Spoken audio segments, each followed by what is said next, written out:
Hi, this is a quick vid of some homemade pedals I made. These are my old pedals. At the time I didn't have pedals and I didn't have a lot of money to be spending on pedals, and I was in a recycling shop and I came across some Mad Catz driving pedals. They didn't have the steering wheel, they had a 9-pin serial interface, so they were pretty much useless to everybody, but I noticed that the pedals were the same height, unlike most driving pedals, and that I thought I could make some flight sim pedals out of them that I could have with toe brakes.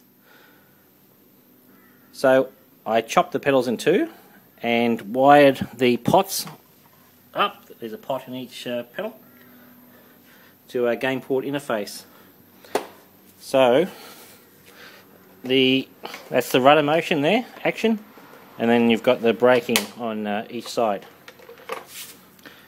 And in the middle there's a pot there connected to some old VCR gears. I pulled out a broken VCR, and I used an old printer cable. It was a really long cable, it was thick, it wasn't going to break. I soldered on some game port interfaces, and I used this with my Thrustmaster Cougar joystick. You could plug it into the interface on it and configure it through the Thrustmaster control panel, and that worked well. This is the wiring diagram I used. I found it on the internet. It's specifically for the Cougar. Here's a second wiring diagram. This is slightly different. It's got a button for a toe brake, but there's if you search for do-it-yourself pedals, you'll find things like this on the internet.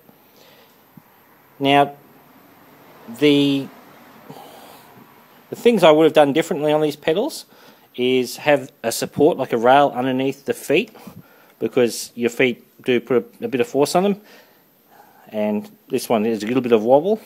The centering mechanism was okay. When you're actually in the sims, you can tell if your plane is flying straight or not, but yeah, so it wasn't ideal, but it was good enough. I shouldn't have had it extending past the back of the foot plate there. This worked well when I was sitting in a corner. I could put the board in the corner, but if you were up against the wall, that would not work. But having said all that, I was really happy with these pedals. It cost me very little money. It was $5 for the pedals, and I had to buy a couple of game port interfaces, so it was like 10 or 15 bucks. And they did work really well, and I hadn't had pedals before that. So yeah, and I derived a lot of satisfaction from recycling something that would otherwise have been thrown out. Now, I've just bought these. These are the Cytec Combat pedals.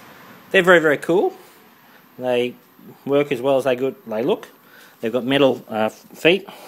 They've got toe brakes. I was a bit concerned that the amount of travel wasn't going to be enough, but it works fine.